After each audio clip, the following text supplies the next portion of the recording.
लड़की को अचानक एहसास हुआ कि उसका पिता एक संकी कातिल हो सकता है, क्योंकि उसने न्यूज में देखा कि मारी गई लड़की के गले का नेकलेस बिल्कुल उसके गले के नेकलेस जैसा था और ये नेकलेस कुछ दिन पहले उसके पिता ने ही उसे जन्मदिन पर दिया था। अपना शक दूर करने के लिए एना ने तुरंत अपना नेकलेस उतारा और न्यूज वाले से मिलाया। उसे यकीन नहीं हुआ कि उसका नेकलेस न्यूज वाले की हूबहू कॉपी था। एना ये देखकर एकदम से घबरा गई और डर के मारे तुरंत अपने कमरे में जाकर हाल ही में गायब हुई लड़कियों की न्यूज चेक करने लगी। उसे ये देखकर और भी हैरानी हुई कि हाल ही में शहर से गायब हुई सभी लड़कियों में एक बात कॉमन थी, वो सब उसकी मरी हुई माँ जैसी दिखती थी। ये सोचकर कि हाल ही में पिता हमेशा घर से सुबह जल्दी जाते हैं और देर रात आते हैं, उसे शक हुआ कि उसके पिता ही वो सीरियल किलर है। पिता का सच जानने के लिए एना तुरंत अपने पिता के कमरे में सुराग ढूंढने गई। उसे यकीन नहीं हुआ जब उसने पिता की दराज में बहुत सारी बेहोशी की दवाइयां देखी और एक एल्बम में उसे हाल ही में गायब हुई लड़कियों की तस्वीरें भी मिली। एना अभी हैरान ही थी कि अचानक बाहर से एक कार की आवाज आई। असल में उसके पिता वापस आ गए थे। पिता को शक ना हो इसलिए एना ने तुरंत सारी चीजें वापस अपनी जगह पर रखी और भागकर अपने कमरे में आ गई। लेकिन कमरे में आते ही उसे अचानक एक बहुत जरूरी बात याद आई कि नीचे टीवी पर न्यूज अभी भी चल रही थी, इसलिए वह बिना कुछ सोचे समझे दौड़कर नीचे गई। किस्मत से पिता के घर में घुसने से बस एक सेकंड पहले ही उसने टीवी बंद कर दिया और खुद को एकदम नॉर्मल दिखाते हुए पिता को हेलो कहा। फिर दोनों बापटी सोफे पर बैठकर डिनर करने लगे। लेकिन एना इस वक्त बहुत घबराई हुई थी। तभी गलती से उसका हाथ एक टूटे हुए टुकड़े से कट गया। पिता ने बेटी को चोट लगते ही तुरंत उसके घाव पर पट्टी की। इस वक्त भी एना को यकीन नहीं हो रहा था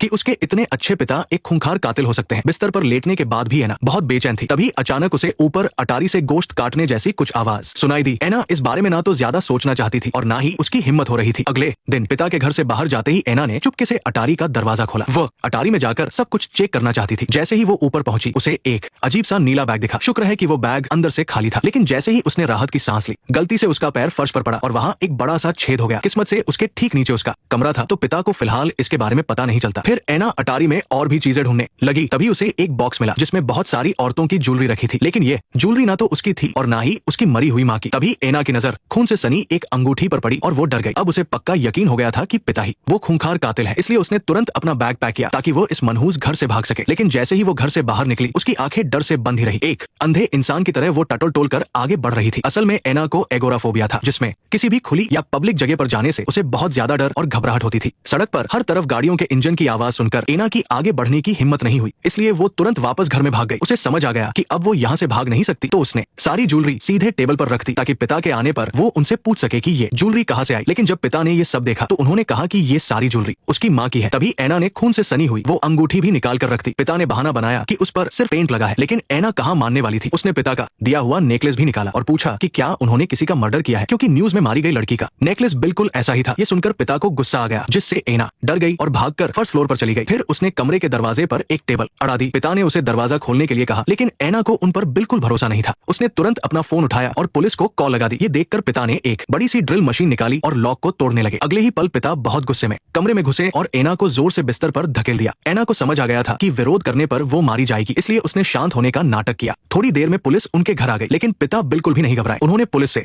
झूठ बोला कि उनकी बेटी को एगोराफोबिया है और उसकी दिमागी दवाइयां चल रही है, इसलिए उसने गलती से पुलिस को कॉल कर दी थी। पुलिस ये बात मानकर वहां से चली गई, लेकिन इसके बाद भी एना ने मदद मांगना नहीं छोड़ा। उसने कंप्यूटर ऑन किया ताकि ऑनलाइन दोस्तों से मदद मांग सके, लेकिन काफी रात हो चुकी थी और उसके सारे दोस्त ऑफलाइन थे। कोई रास्ता न देखकर एना रात को पिता के सोने का इंतजार करने लगी। फिर वो चुपके से नीचे गई और अपनी सेफ्टी के लिए एक छोटा चाकू रख लिया। फिर वो पानी पीने का नाटक करते हुए वापस कमरे में जाने लगी, लेकिन तभी गलती से उसका पैर जमीन पर पड़ी एक ईयररिंग पर पड़ गया। अगले ही पल पिता सीढ़ियों से नीचे आ गए। अब एना की जिंदगी एक कभी ना खत्म होने वाली कैद बनने वाली थी। अगले दिन पिता ने उसे जबरदस्ती कमरे में बंद कर दिया और उसका फोन और कंप्यूटर भी छीन लिया। एना बहुत जोर जोर से चिल्लाई, लेकिन पिता पर इसका कोई असर नहीं हुआ। बाहर निकलने के लिए एना ने औजारों से लॉक तोड़ने की कोशिश की, लेकिन इससे कोई फायदा नहीं हुआ। तभी उसकी नजर छत पर हुए एक छेद पर पड़ी। उसे अपनी जान बचाने की एक उम्मीद नजर आई, इसलिए उसने झाड़ू उठाई और छेद को बड़ा करने लगी। फिर उसने टेबल और सूटकेस को एक के ऊपर एक रखा और धीरे धीरे अटारी में पहुंच गई। लेकिन उसने सपने में भी नहीं सोचा था कि अटारी की सीढ़ियों को भी पिता ने लॉक कर रखा था। हारकर एना दरवाजा तोड़ने के लिए कुछ ढूंढने लगी। तभी गलती से उसका पैर कुछ खिलौने वाली बॉल्स पर लगा। एना उन बॉल्स के पीछे पीछे गई तो उसे वहां एक छोटा सा रास्ता दिखाई दिया। असल में उनके घर का काम चल रहा था, इसलिए कई जगह खुली हुई थी। एना जल्दी से उस रास्ते के अंदर घुस गई और रेंगते हुए ग्राउंड फ्लोर तक पहुंच गई। जल्दी ही उसे बाहर निकलने का एक रास्ता मिल गया, लेकिन जैसे ही वो खुश हो रही थी कि वो बच गई, बाहर गए हुए पिता अचानक वापस आ गए। ये देखकर एना डर के मारे कांपने लगी। उसे डर था कि अगर थोड़ी सी भी आवाज हुई तो पिता उसे देख लेंगे, लेकिन बहुत ज्यादा घबराहट के कारण उसका पैर फिसल गया। आवाज सुनकर पिता हाथ में हथौड़ा लिए वहां आ गए। उन्होंने एना को धमकी दी कि वो चुपचाप बाहर आ जाए, लेकिन एना बाहर कैसे आ सकती थी जब अंदर से कोई आवाज नहीं आई। तो पिता ने हथौड़े से दीवार तोड़नी शुरू कर दी। अपनी जान बचाने के लिए एना उसी रास्ते से और नीचे गई और घर के फर्श के नीचे छिप गई, लेकिन पिता हार मानने वालों में से नहीं थे। उन्होंने तुरंत अपनी चेनसो निकाली और बिना कुछ सोचे समझे फर्श को काटने लगे। फिर उन्होंने एक जोरदार लात मारकर फर्श का वो हिस्सा नीचे गिरा दिया। एना अभी समझ भी नहीं पाई थी कि क्या हुआ। तभी उसकी नजरें सीधे अपने पिता से मिली और इस तरह पिता ने एना को पकड़ ही लिया। तभी अचानक डोरबेल बजी। पिता ने तुरंत एना को ऊपर भेजा और उस टूटे हुए फर्श को ढक दिया। बाहर एना के डॉक्टर आए थे। पिता ने उनसे कहा कि उनकी बेटी अभी घर पर नहीं है। वो डॉक्टर को वापस भेजना चाहते थे, लेकिन अगले ही पल एना ऊपर से नीचे आ गई। अब पिता के पास कोई चारा नहीं था, तो उन्होंने डॉक्टर को अंदर बुला लिया। पिता समझ गए कि एना होशियार हो गई है और अब वो पक्का कोई चाल चलेगी। जैसे ही डॉक्टर अंदर आए, एना ने बहाना बनाया कि वो उनके लिए चाय बना कर लाती है। फिर उसने जल्दी से मदद मांगने वाली एक पर्ची डॉक्टर के कप के नीचे रख दी। इसके बाद उसने दूसरे कप में कुछ बेहोशी की दवा मिला दी। पिता को इसका बिल्कुल अंदाजा नहीं था और उन्होंने वो पूरी चाय एक ही बार में पी ली। डॉक्टर ने भी अपनी चाय पी, लेकिन उन्होंने बिल्कुल ध्यान नहीं दिया कि उनके कप के नीचे रखी पर्ची गिरकर उनके पैरों के पास आ गई है। किसी को नहीं पता था कि जमीन पर गिरी वो पर्ची पिता की नजर में आ चुकी है। डॉक्टर को वहां से जल्दी भेजने के लिए पिता ने कहा कि घर में कंस्ट्रक्शन का काम चल रहा है। उन्होंने बातचीत वही रोक दी। मजबूर होकर डॉक्टर को भी वहां से जाना पड़ा, लेकिन जैसे ही उन्होंने बाहर कदम रखा, वो पर्ची उनके जूते के नीचे चिपक गई। जब डॉक्टर गेट तक पहुंचे, तब जाकर वो पर्ची जमीन पर गिरी। अब एना के पास कोई रास्ता नहीं था, क्योंकि पिता ने पीछे से उस पर एक छोटा चाकू तान रखा था। वो बस उस पर्ची को घूर कर देखती रही। तभी डॉक्टर की नजर उस पर्ची पर पड़ी। पर्ची में क्या लिखा था, ये पढ़ते ही वो सुन्न हो गए। लेकिन इससे पहले कि वो कुछ समझ पाते, अगले ही पल पिता ने डॉक्टर को खींचकर घर के अंदर कर लिया और एक ही वार में डॉक्टर की गर्दन काट दी। ये खौफनाक नजारा देखकर एना बुरी तरह डर गई। उसे यकीन नहीं हुआ कि उसके पिता इतने बेरहम हो सकते हैं। अपनी जान बचाने के लिए वो शांत खड़ी रही। जब रात हुई तो पिता ने एना को एक कुर्सी पर कसकर बांध दिया। वहीं दूसरी तरफ डॉक्टर की लाश पड़ी थी। जब एना पूरी तरह से उनके कब्जे में आ गई, तो पिता ने सब कुछ सच सच बता दिया। सच में वही वो सनकी सीरियल किलर थे। शहर से गायब हुई सभी औरतें उसी ने मारी थी। यहाँ तक कि एना के ऑनलाइन दोस्तों को भी उसी ने मारा था, क्योंकि उसे लोगों को मारने में मजा आता था। इसके बाद पिता ने एना को एक और गहरा राज बताया। एना को असल में एगोराफोबिया था ही नहीं। पिता उसे ऐसी दवाइयां दे रहे थे जिससे उसे ये सब महसूस होता था। ये सब उन्होंने इसलिए किया ताकि एना जिंदगी भर उसी घर में कैद रहे। पिता अपनी इन हरकतों पर खुश हो ही रहे थे कि अचानक उनके सिर में तेज दर्द हुआ और वो जमीन पर गिर पड़े। एना ने चाय में जो बेहोशी की दवा मिलाई थी, उसने अपना असर दिखा दिया था। ये देखकर एना को अपनी जान बचाने का मौका मिल गया। उसने अपने पैरों से जमीन पर पड़े चाकू को खींचा और अपनी रस्सियां काट ली। इसके बाद उसने तुरंत फोन उठाया और पुलिस को कॉल करके सारी बात बता दी कि उसके पिता ही वो खूंखार सीरियल किलर है। पुलिस ने अभी कॉल काटी ही थी कि एना ने देखा पिता जमीन पर नहीं थे। इससे पहले कि वो कुछ समझ पाती, पिता ने उसके हाथ से फोन छीनकर जमीन पर पटक दिया। फिर उन्होंने एक डंडे से फोन को पूरी तरह से तोड़ दिया और एना को जोर से दूर फेंक दिया। अब पिता को भी समझ आ गया था कि वो अब बच नहीं सकते, इसलिए वो जमीन पर बैठकर एक बच्चे की तरह रोने लगे। लेकिन थोड़ी देर बाद उन्होंने पेट्रोल से भरा एक बड़ा डिब्बा उठाया और उसे सीधा अपनी बेटी के ऊपर डाल दिया। फिर उन्होंने पेट्रोल उस लाश पर डाला और बचा हुआ सारा पेट्रोल अपने ऊपर भी डाल लिया। असल में अब उनका भी जिंदा रहने का कोई इरादा नहीं था। उन्होंने तय कर लिया था कि वो अपनी बेटी को भी अपने साथ ही मारेंगे। फिर उन्होंने माचिस जलाने की कोशिश की। इसी बीच एना ने चाकू से पिता के चेहरे पर वार कर दिया और तेजी से भागकर अटारी की तरफ जाने लगी। ये देखकर पिता आग बुला हो गए और उन्होंने माचिस जलाकर जमीन पर पड़ी लाश की तरफ फेंक दी और तेजी से अपनी बेटी के पीछे दौड़े। अब उन्होंने ठान लिया था कि वो एना को जिंदा नहीं छोड़ेंगे। लेकिन हैरानी की बात यह थी कि जब एना अटारी में फंस गई तो उसके चेहरे पर जरा भी डर नहीं था। जैसे ही पिता धीरे धीरे उसके पास आए, उनका पैर एक ट्रैप पर पड़ा और वो सीधे नीचे गिर गए। नीचे लगी तेज आग ने उन्हें पल भर में अपनी चपेट में ले लिया और वो तड़प तड़प कर उस आग में जल गए। आग की लपटों को अपनी तरफ आते देख एना ने जल्दी से बाथरूम का दरवाजा बंद किया और वहां लगा शीशा तोड़ दिया। फिर वो पाइप के सहारे धीरे धीरे नीचे उतर गई। आखिरकार एना अपने पिता के चंगुल से आजाद हो गई थी। सबसे अच्छी बात यह थी कि बाहर आने के बाद उसे अपना एगोराफोबिया वाला डर भी महसूस नहीं हुआ। शायद पिता की मौत के साथ ही उसकी ये बीमारी भी हमेशा के लिए खत्म हो गई थी और अब एना के लिए एक नई और आजाद जिंदगी इंतजार कर रही थी। इसी के साथ ये कहानी यही खत्म होती है। नेक्स्ट पार्ट देखने के लिए वीडियो को लाइक करो।